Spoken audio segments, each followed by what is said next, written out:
بسم الله الرحمن الرحيم. الحمد لله رب العالمين. الحمد لله الذي جعل القرآن روحا لا حياة بدونه، ونورا لا هداية بغيره، والصلاة والسلام على البشير النذير والسراج المنير محمد خاتم النبيين وإمام المرسلين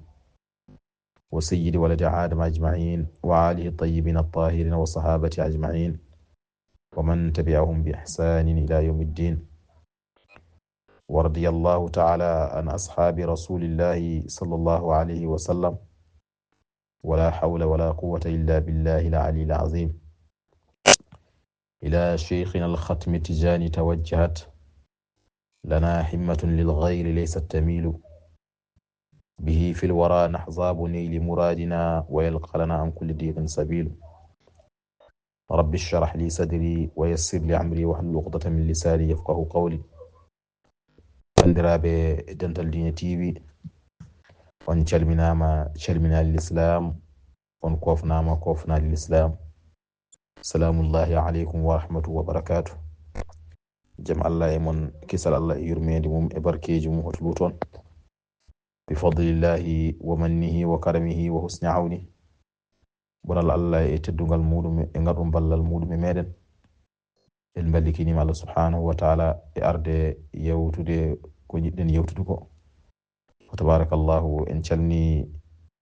wono jinnaɗo men ceerno men ceerno Yahya Ly, en juurimamum e gardugol makko. en calmi galle o kala e kuuɓal, debbo e gorko, suka e mawɗo. en ñaguima allah subhanahu wa taala dokkuɗo en timminde nduɗo lewru tedduɗo, lewru ndu ganduɗa ko lewru yurmede, lewru ndu ganduɗa ko lewru hafranede bakkaruji, lewru ndu ganduɗa ko lewru limɗinede jeygol. tabarakallahu, en ñaguima allah subhanahu wa taala fodde ko golluɗen e mayru hewde mum e famɗude mum, yo allah jaɓane en jaɓana en dennagal ko golla hen hewde ɗum e famɗude foof, ngam daraja nelaɗo allah sallllahu alayhi wa sallam. en jafnima noon arde ɗo e ɓamtude sawtuji men e jeese jinnaɓe men e mawniraɓe e miñiraɓe. tabarakallahu, ko arde wallodirde tan ko fati zakatul fitri, woni askal muddu hoore. nde won allah subhanahu wa taala o wiye ba'da a'udhu billahi minash shaitanir rajim wa dhakkir fa inna dhikra tanfa'ul mu'minin. o yi siftine, sabu siftinde nde en nafa julɓe. ɗum noon ko arde siftodirde nde wonno ko yimɓe gandi saha fo eɗen ciftodira e muɗum, walla kala hitande eɗen ciftodira e muɗum. ɗum no allah tawni en ñaagui allah subhanahu wa taala yo allah tawni en duuɓi wondude e celle timmude, kam daraja nelaɗo allah sallllahu alayhi wa sallam. askal muddu hoore noon ko faradaha rasulullahi sallllahu alayhi wa sallam. nelaɗo allah sallllahu alayhi wa sallam farli ɗum e meɗen. allah neli jibrilu e nelaɗo allah sallllahu alayhi wa sallam. wi nelaɗo allah sallllahu alayhi wa sallam, allah farli e leñol muɗum askal muddu hoore. yo nelaɗo haalana en wonde allah farli e men askal muddu hoore. askal muddu hoore noon wona ene farla e aya qur'ana, ala, farla ko e sunna annabi sallllahu alayhi wa sallam. nelaɗo allah haalani jibril yo haala nelaɗo yo haalani men wonde allah farli ɗum e men. ɗum noon ɗum farla ko e hitande arwonigo e fergo nelaɗo allah sallllahu alayhi wa sallam feere no madinata munawwara. ɗum noon wadde ko arde haalde hen fodde no fotiri fof e ñagade hen yaafuye. ewa, askal muddu hoore noon ene waɗi ɗo waɗɗi, ene waɗi ɗo tagi, ene waɗi ɗo yida, ene waɗi kadi ɗo aña. askal muddu hoore ene tagi yaltinande ɗum ko adi e julde balɗe 2 walla balɗe 3. ene waɗɗi noon baɗɗugol ngol noon ene waɗi luural, anduɓe ene luuri e ɗum. won wiiɓe so tawi naange muti, janngo woni julde, ene waɗɗi yaltinde caggal murgal nange murgol nangol nde nange murti nder ne waɗɗi yaltinde ten waɗɗi yaltinde woni wiɓe ni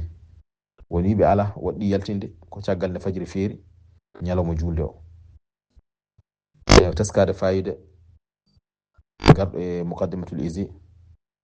wande so tawi ɓiɗɗo jibinama ko adi caggal nde nange muti wadde yaruɓe ko ma nange muta firti on ɓiɗɗo askal muddo hoore waɗɗake muɗum amma noon yaruɓe noon ko fajiri feera wande ñalawma julde o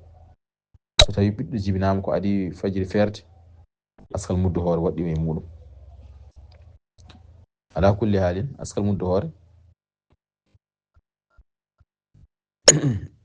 imam enen mazhab meɗen yaari ko so tawi fajiri feeri imam mazhab malik ewa askal muddo hoore ene yiɗa en kaali ene yiɗa yaltine ko adi fajiri feerde ko adi pummirgal ko adi ene fummoye ene yiɗa yaltine on saha ñalawma julde o en aña yaltinde noon caggal nde fummoya ko adi mutal nange ɗon so tawi yaltinama ɗum ene aña koɗa ittara selli koɗan ma so nange muti han kadi fatima tami ɗum no moƴƴi askal muddo hoore ene waɗɗi e kala julɗo foti ko mawɗo foti ko cuhlel foti ko debbo foti ko gorko foti ko dimmo foti ko dimajo ene waɗɗi e mum noon goto e julɓe ene waɗɗi e kala julɗo so debbo so gorko so suka so mawɗo so dimmo e dimaji fof ko wiyete mana sa'a woni muddu pamen kadi waɗi wiyete muudu e muddu waɗi ko wiyete muudu ene waɗi ko wiyete muddu muudu annabi sallallahu alaihi wasallam noon ko potuji men Nescafe ɗi libar Nescafe so ɓetama imam Malik wi noon tataɓal muɗum ko ɗum woni muudu annabi sallallahu alaihi wasallam woni so tawi baɗo kaffara walla belsindiɗo foɗɗo ñamminde korka ñamminde o ko waɗata ko ɗum wiyete muudu ɗum woni muudu annabi sallallahu alaihi wasallam amma muddu noon waɗɗi yaltinde ko ñene ñalawma julde nde ko yaltinte ko ɗum wiyete muddu ene waɗɗi e noon kala julɗo muddu e muddu noon kañum ko libaru ɗum ɗo noyre poruji Nescafe libarɗi nayi muɗum ɗum wiyete mana muddu ɗum waɗɗi e kala meɗen yaltinde e pot 12 bawo so tawi heewi goto fof waɗɗi e muɗum ko yaltinede muddu wiyama noon en waɗi maaroji tedduɗe wiyama waɗi maaroji koye fayi ɗon koye ɓarɗe woni wiɓe noon kañum muddu o wonata ko kiloji 2 woni wiɓe kiloji 2 ene fawa ɗum ko kala hoore fof woni wiɓe kiloji 2 ene fawa ala kulli haalin kala hoore fof ko muddo yaltinte yaltinanoɓe ɗum ɓe noon kala neɗɗo ene waɗɗi yaltinana hoore mum yaltinana kadi ɓen ɓe ganda nafiqe mum waɗɗi e dow muɗum ko wayno ɓiɗɗo jinnaɓe muɗum ngala yaltinana mana jinnaɓe mum walla ala jinnaɓe ene jogui ɓiɗɗo ala jaltinana ɓiɓɓe muɗum walla ala gorko yaltinana joom suudu muɗum taw kadi joom suudu makko nafaqe mum waɗɗi koye dow makko taw wona tan mo humani ala mo naddi ko ono yaltinanto taw kadi ko yaltinte ko kadi taw kadi dépasse makko o mo yaltinto o taw ko yaltin dépasse mo ka timmi taw ko heddoro ko ne wona muddu to mo jogui ko heddi taw ko heddoro ko ɗum ne wona muddu hoore ɗum o yaltina ɗum waɗɗi ɗo ganden ko galo mo ala noon so tawi noon ene wawi dañde ɗo ñamli ñamani ɗe ka tawne e waɗi asiri wawi yobde ɗum ene wawi ñamlade yaltina hoore mum so tawi noon ala wawa dañde no yoɓiri ɗum ala kulli haalin ɗum ne wawi joomum tade ala no o wawa yobde ɗum noon waɗɗaki muɗum. mbiɗen ene waɗɗi kala neɗɗo yaltinana hoore muɗum e yaltinana ɓen ɓe waɗɗi nafa ɓe waɗɗi e dow mumen, wayno kalifa yaltina maccuɓe muɗum walla yaltinana horɓe muɗum. eyi nafa ɓe waɗɗi banggue sharia ko tato. eyi nafaqatu aqrab e nafaqatu ziwaj e kalfandi woni o yaltinana jinnaɓe makko so tawi ngala, walla jinnaɓe jaltinani sukaɓe mum ɓiɓɓe muɗum so tawi ngala,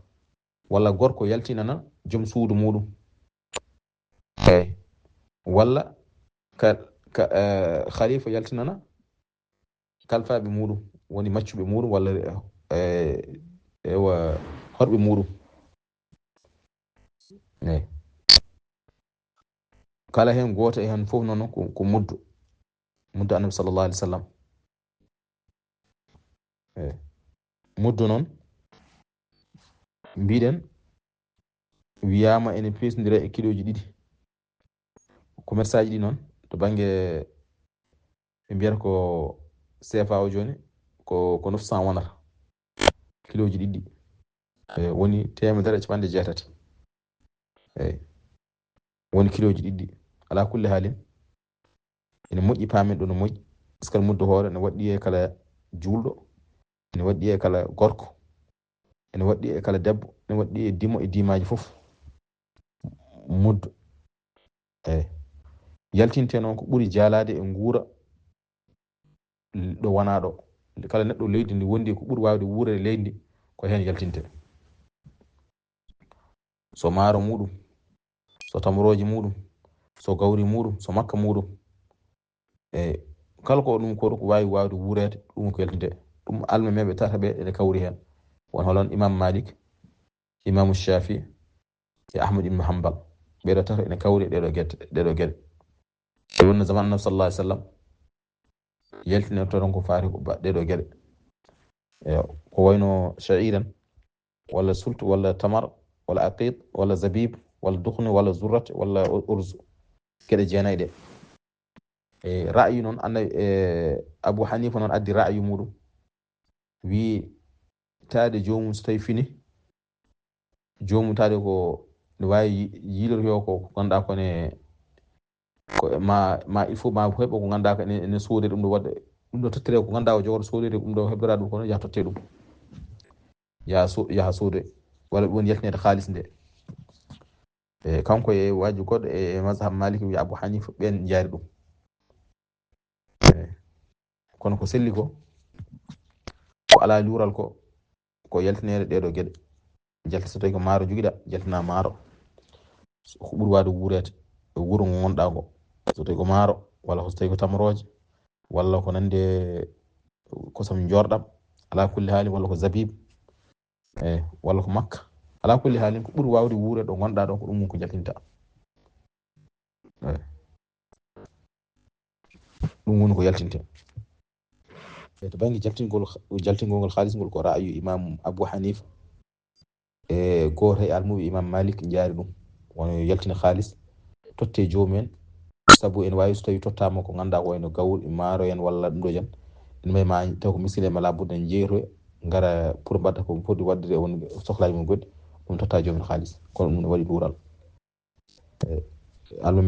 almaɓe tata ɓe kam ɗum jaari, ɓe kam luurani e ɗum ɗon jaltingol askal gawri en walla ɗum ɗo jan. hay zaman sallallahu alaihi wasallam ko ɗum woni ko waɗerno ko jammano ko heddi ko noon ko ra'yu imam Abu Hanifa. amma noon julgol ngol sifaji muɗum noon, julde nde ko sunna baɗɗiɗo, ene yaltana ɗum almami e yimɓeɓe sanga feññaki, fodde so tawi almami yettima tan o darne julde, to julde nde ganduɗa alda e muɗum wurnako, alda e mum habbirago, o julnaɓe darɗe ɗiɗi, o jangga e darɗe sabbih isma rabbika wa shamsi wa duha walla ko nandi e muɗum. habbirago armi omo habbira noon e habbirago armi kabbiraɗe jeeɗiɗi ko adi jangino ene limte e kabbiral jeeɗiɗi no takbiratu ihram amma noon darde ɗimmirne noon ko kabbiral joyi limtiraki e muɗum habbirago darde ndu wona jeegom so tawi limtama wona jeegom o tawi o salmina so gari kanko almami o ngabba e min baro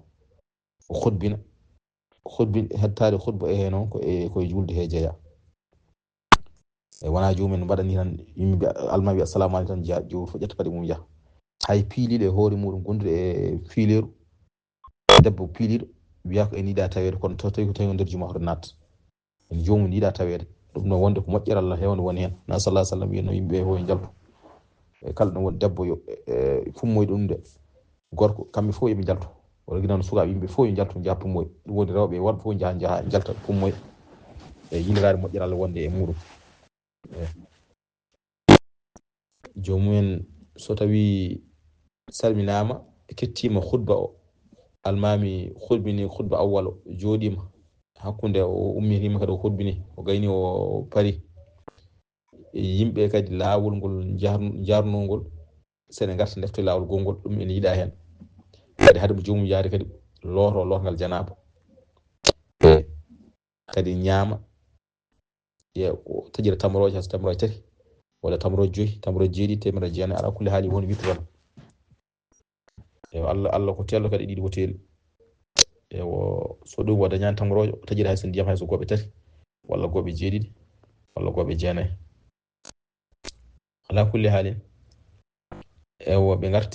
ɓe gartira lawol taw wona e jiida e lawol dewnol ngol ɗum ni ko hunde yiɗande jomum kadi en yiiɗa kadi suɗoro comci kesi so ɓaleji mum ɓuuri yiɗede so ɗum dañani ko dañi foof ene wawi suɗorade waɗa parfum ngaji ɓuurɗi so gayni noon yaaha ne jokkodir endam ene wadde julmo wuuɗi ɗum noon ko rabbikinade o ma tawfiq illa billah kala ko moƴƴi Allah subhanahu wa ta'ala o umri ko manken allahumma salli ala sayyidina Muhammad wa sallim assalamu aleykum wa rahmatullahi wa barakatuh